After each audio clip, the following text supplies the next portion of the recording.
Now onto nth roots of unity.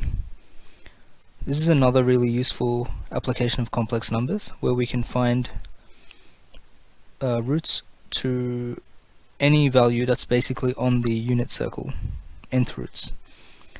So the first thing we have to do in this type of question is convert this -1 into polar form. So the way to do that would normally be, so a good way to just convert any number to polar form is actually just to draw it on the Eigen diagram and then work out what the modulus and argument are. So firstly, -1 is here on the real axis, and you can see that it has a modulus of 1. So it could be 1 e to the I something, and the angle, as we defined as the argument, is the angle from the positive real axis in the anti-clockwise direction.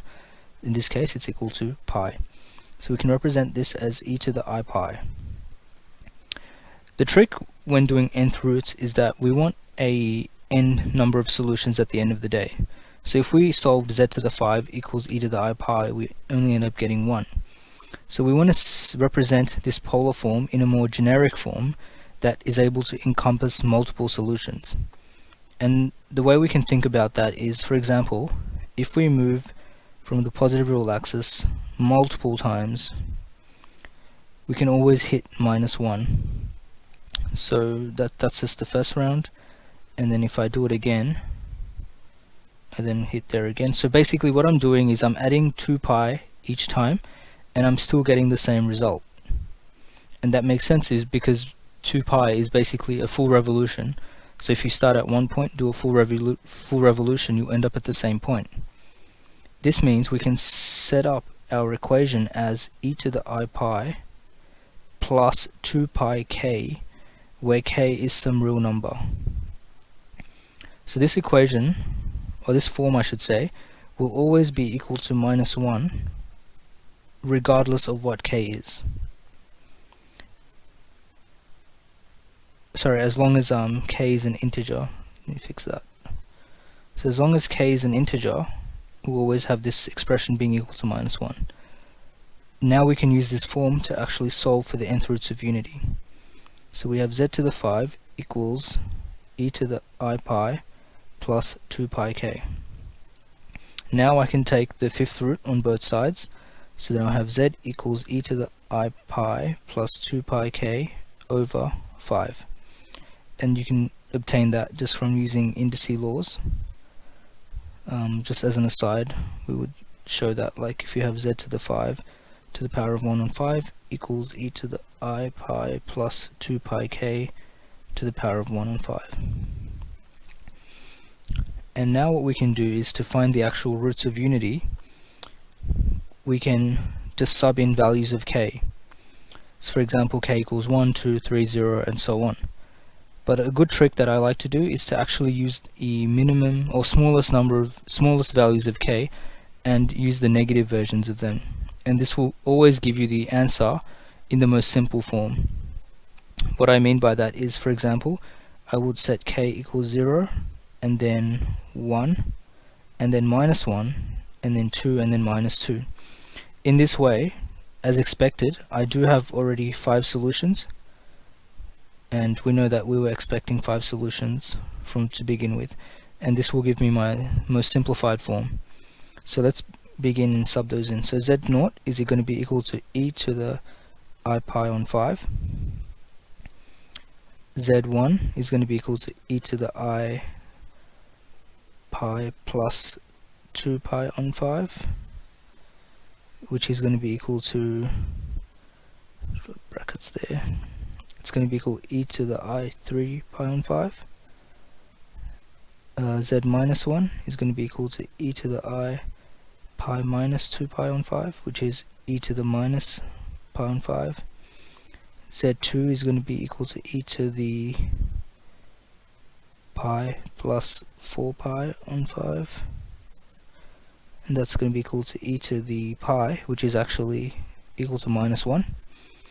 And then finally z to the minus 2, or z minus 2, is going to be equal e to the I pi minus 4 pi all over 5, which is e to the minus I pi on 5, sorry, 3 pi on 5. As you can see, we actually have complex conjugate pairs, which is actually a good sign.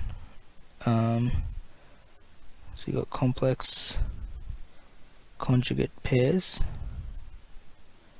which we expect actually because we had a real value as the answer. But we'll go into this in a bit more detail in the next topic of polynomials. And we've got another complex conjugate pair in these two. And then naturally we've got the other solution of -1, which we expect because -1 to the 5 is -1.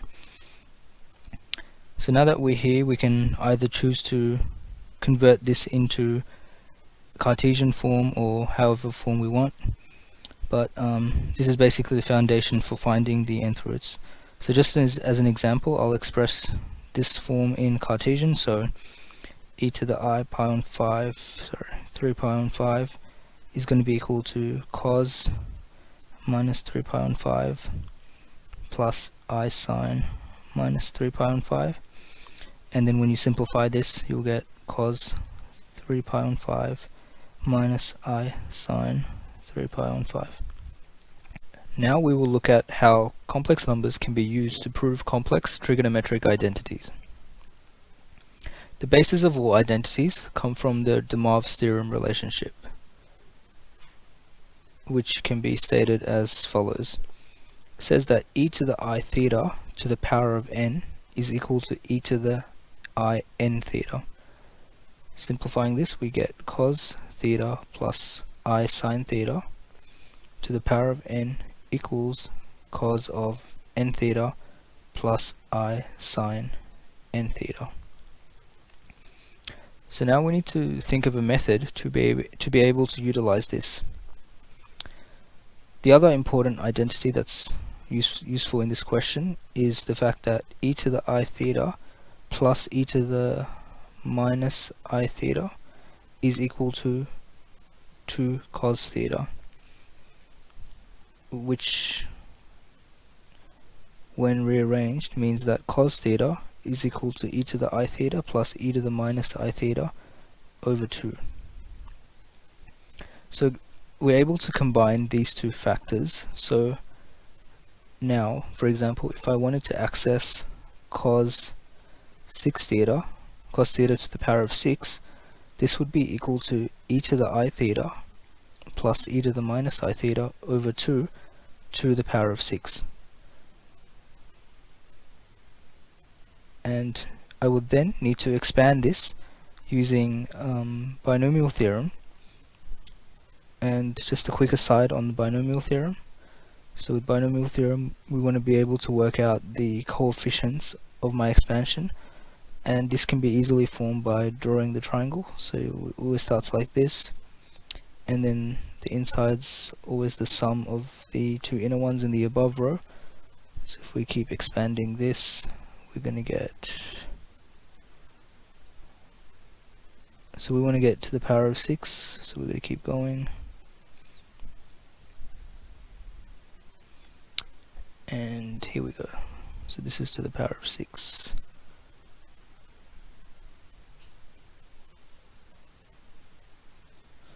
So we can use these coefficients here to help us do our expansion.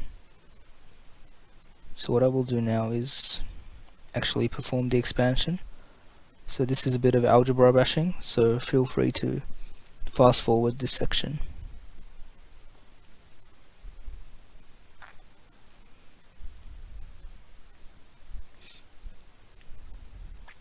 So note that I'm also going to be applying Binomial Theorem, where I apply the rule e to the I theta to the n equals e to the I n theta.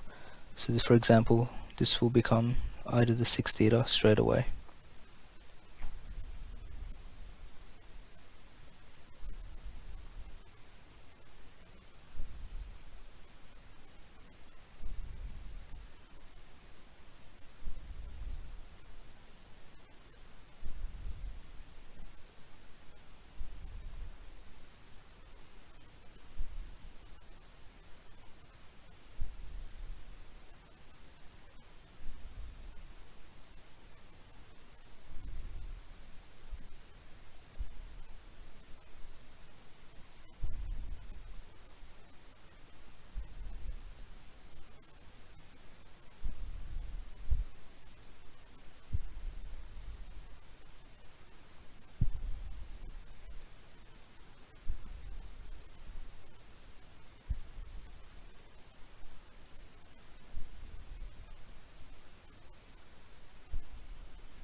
Now that I've done the expansion, I can continue to simplify. So note that I'm going to start grouping common powers together, and you'll see how this becomes useful.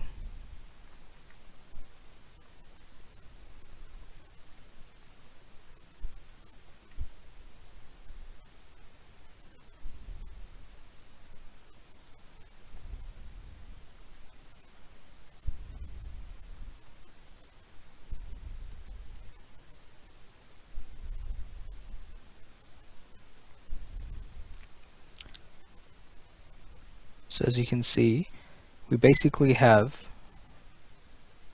a group of sums of conjugates, and as you recall from above, we said that e to the I theta plus e to the minus I theta is equal to 2 cos theta.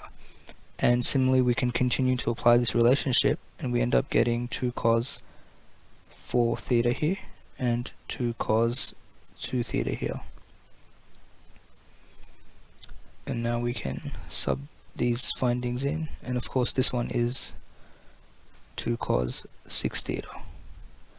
So subbing these in, we get to 6 over 2 cos 6 theta plus 12 cos 4 theta plus 30 cos 2 theta plus 20, and then we can see that there's a common factor of 2 everywhere, so this becomes 1 on 2 to the 5, which is 32 outside of 6 theta, 6 cos 2 theta plus 15 cos 2 theta plus 10.